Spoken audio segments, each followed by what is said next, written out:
I think that you get to this position, almost all GMs would play g5, and I think Magnus might be able to draw it with white, but I think most of us think we would win this with black. And yet it turns into a great endgame masterpiece where white ends up winning.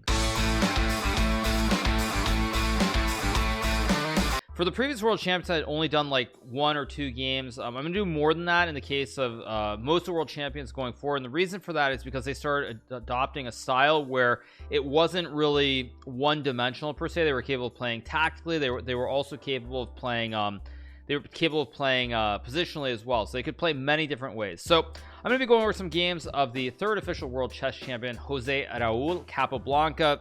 He was the greatest player to come out of Cuba by far and away. Even now, more than 100 years later, his name is still if you say his name in Cuba, everybody knows who he was.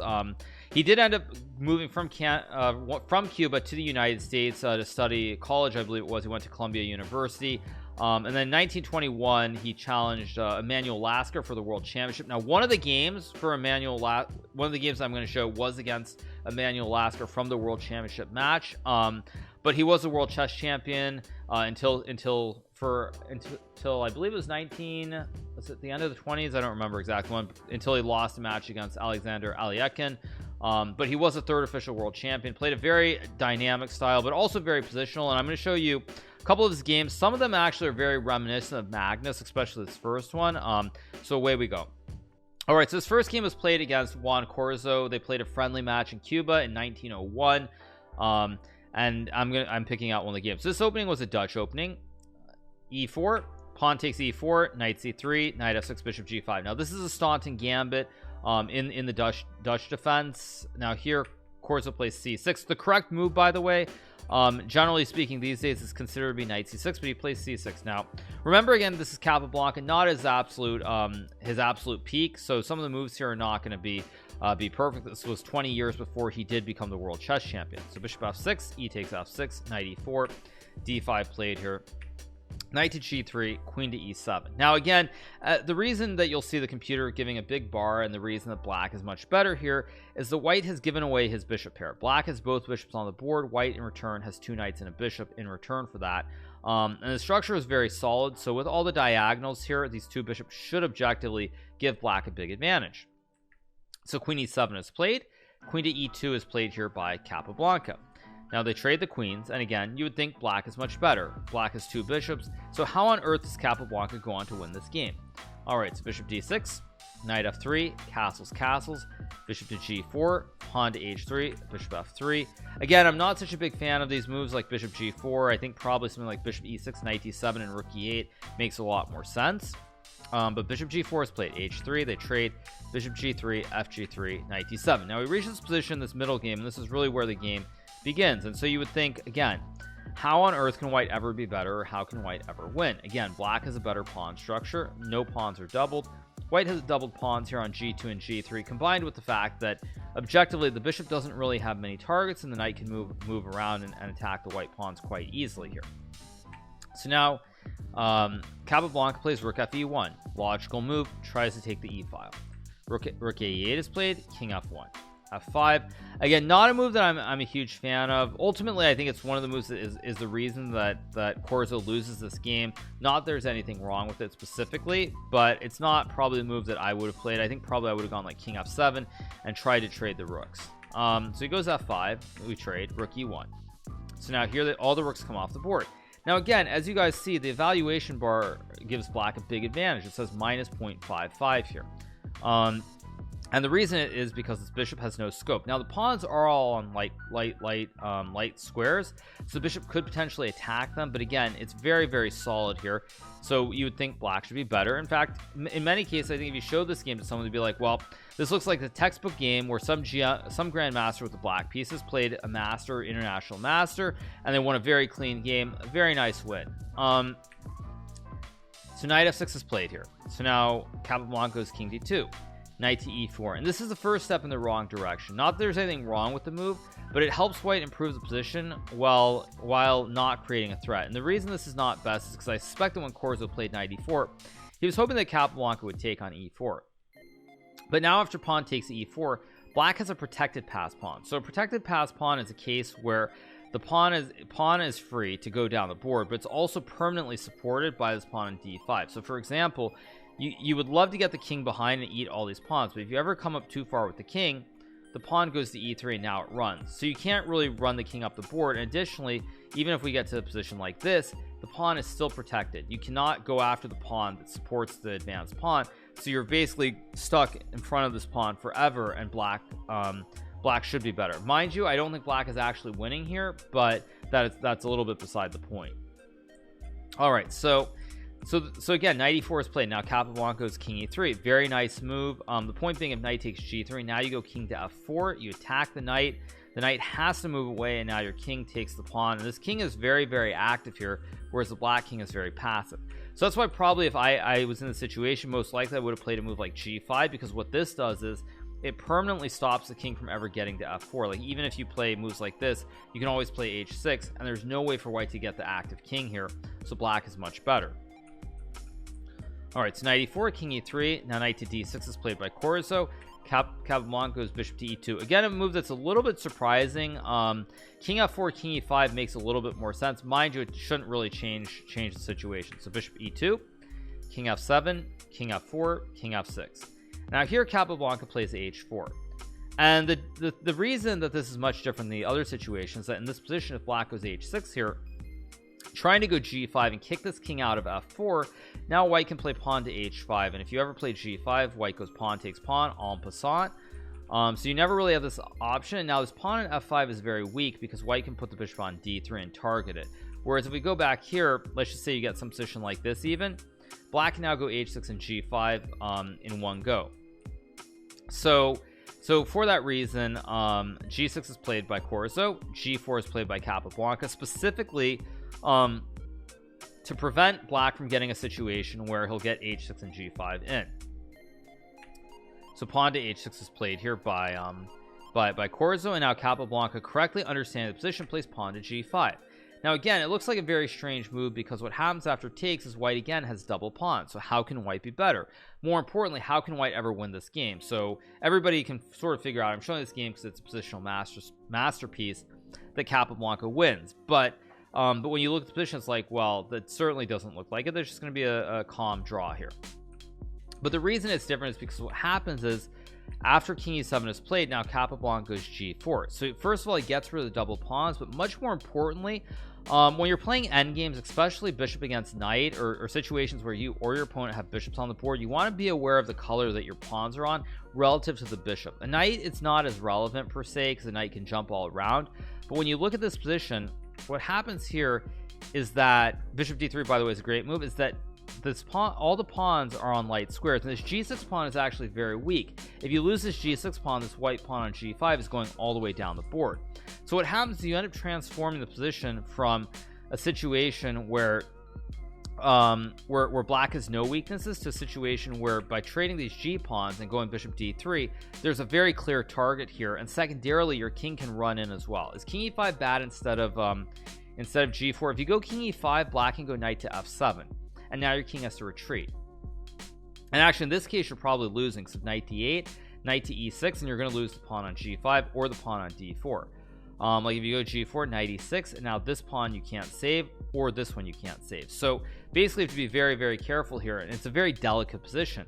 But Capablanca, understanding that, plays pawn to g4 here.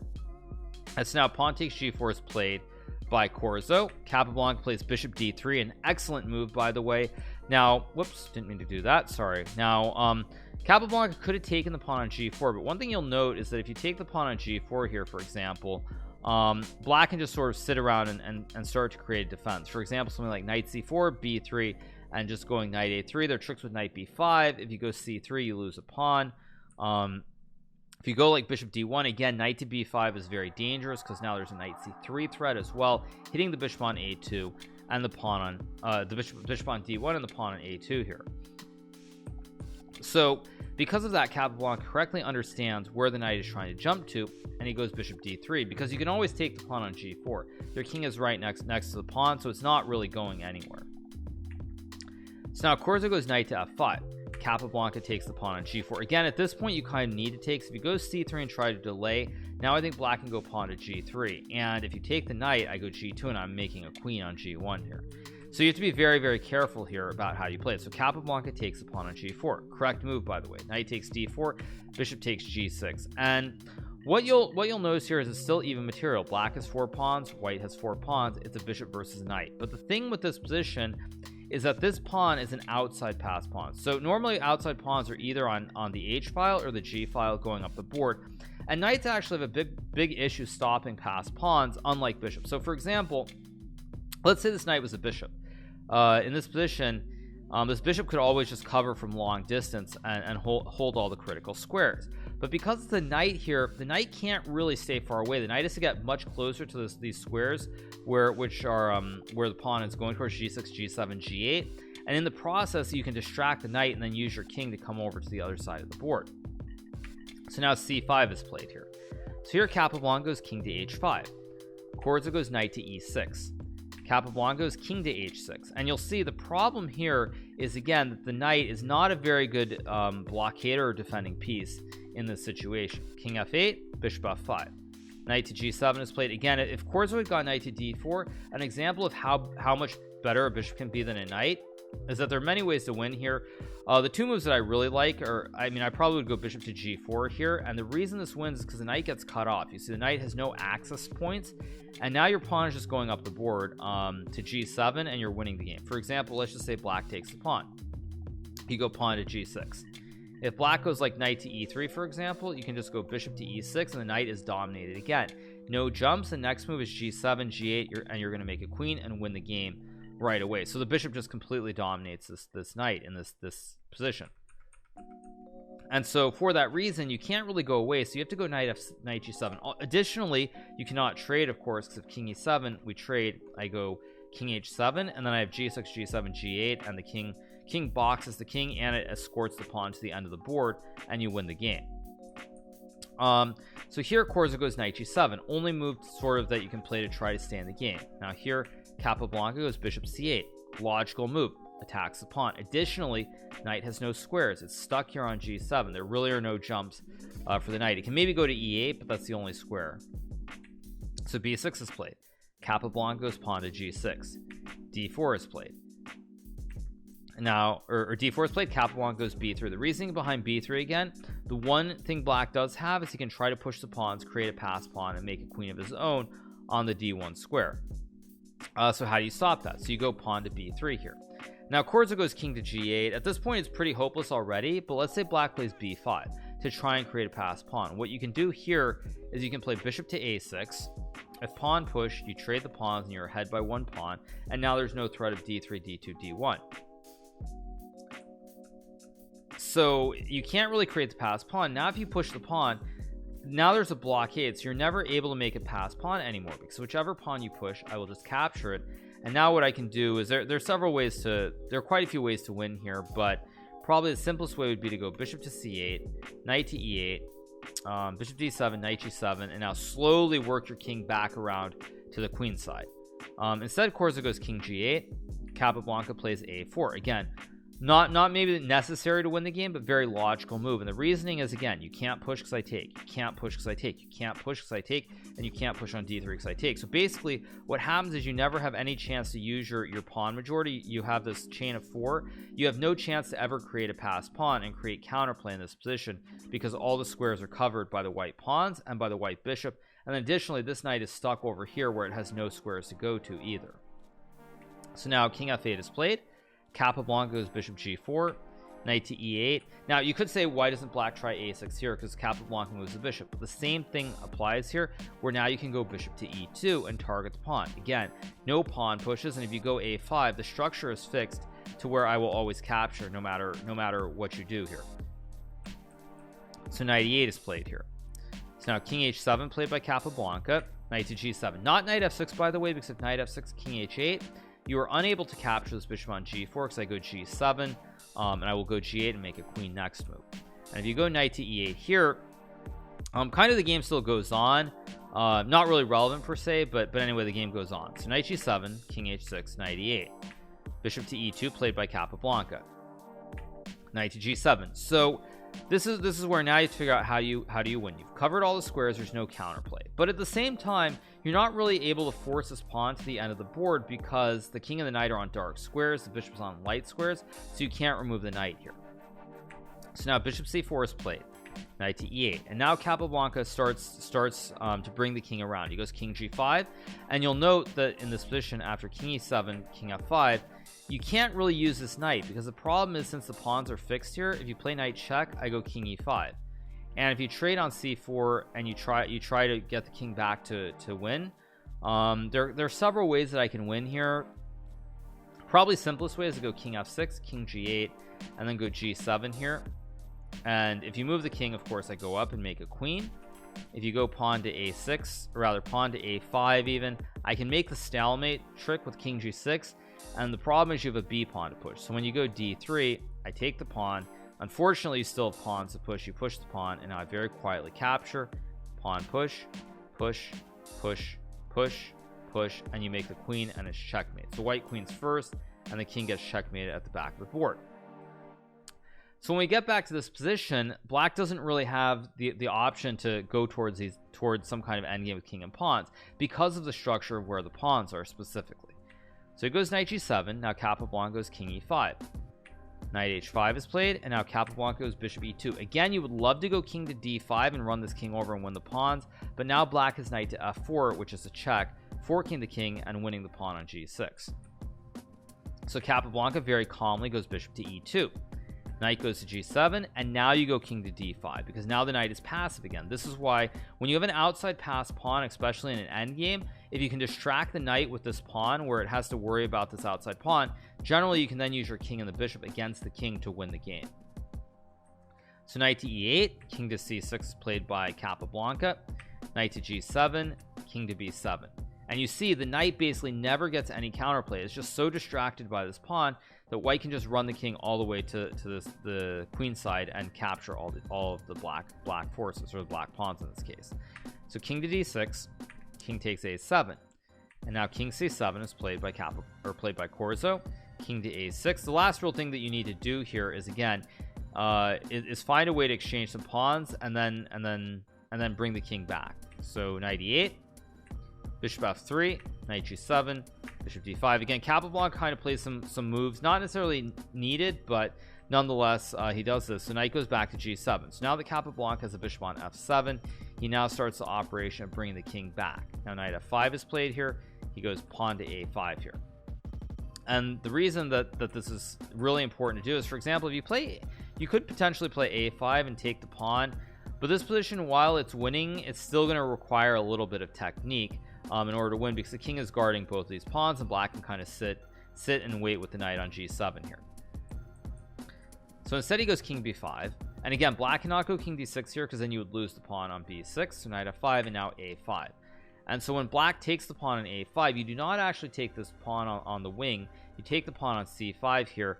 And the problem is that eventually you're gonna be able to win this pawn on d4 because the knight is still stuck to the g7 square. So when you go king to d7, you can go king to b5, but just the simple way is king d5, king e7, and now you go king to e5 here. And after knight g7, you just take this pawn on d4 and you're winning. And the problem is the knight always has to worry about this pawn on g6. So instead, Corzo goes knight d6. Capablanca correctly goes king a6, not king a4, because after king a4, b5, king a3, knight f5. This is still winning for white, but it's still gonna require a little bit of technique. Instead, he goes king to a6, and the reason that this just wins on the spot is because now black cannot stop this g pawn and this a pawn from capturing. So for example, if you go like b takes a5 happens in the game, you go pawn to g7, and there's no way to stop white from making a queen. And if you go back to like f5 to stop the pawn, I take the pawn on b6 here and I win the game. So because of that, after b takes a5, pawn to g7, Corzo goes on to resign this game, and Capablanca wins. Now this game is, I would say, more so than any other games that I've looked at recently, is reminiscent of the way Magnus plays. For example, if you go back to this position in very early on in this middle game, like you go back to some position like this looks very Magnus-esque, where somehow if you show this position to any grandmaster today, literally in this position after king d2, they'd be like, I mean, what a great classic game. The player was black, it's the grandmaster, they outskilled the master, international master they're playing. Very technical game, great win for black. And in fact, it's quite the opposite way. It turns into a great win for Capablanca with white from a position that frankly it feels very improbable to win. So it's a very, very good game, but very important. I think the two things to remember is that king activity is really important in end games, and secondly, if you can get a position, especially like in this game, where you can get an outside pawn. An outside pawn is always very, very strong when you have a bishop against a knight, because the knight can really not attack. Like for example, if we get, you know, we get to this position, like the knight can never really attack this pawn. This pawn is just a big thorn in the side of the black position for a long time, so you always have to worry about it going down the board. So if you can get an outside pawn and you have like a bishop and your opponent has a knight, the knight has a lot of trouble with an outside pawn because it can never really attack it. And even like, just to give a better example here, I'm just gonna let me give some example. This is fairly random, but like even if you get some position like this, for example, you'll see that it's an outside pawn. The thing is, the knight can always blockade the pawn, but the knight can never get around an attack. Like even from a conceptual standpoint, even if you get this position, for example, where you go here, disregarding the fact that the bishop guards the pawn, I can always just push the pawn. And at some point, you can't really do this because the pawn goes down the board. So the best that you can do is try to blockade the outside pawn. But when you blockade it, the pawn is always very strong and the knight can never attack it. So then you can start to focus on the other side of the board, like this whole queen side. And additionally, if you have a bishop, you can look to target the knight from long distance. So those are the two themes, is that basically you know, understanding the outside pawns, and then secondarily, you know, bishop versus knight end games where the bishop can really dominate a knight. So it's really, really important. So yeah, would Magnus be able to draw us with black in the first position? I mean, I think, you know, the funny thing is, if we go back to this position right here, based on modern day chess, I think that you get to this position, almost all GMs would play g5, and I think Magnus might be able to draw it with white, but I think most of us think we would win this with black. That's the honest my honest opinion, is that I think most of us would expect to win this position with black. And yet it turns into a great endgame masterpiece where white ends up winning.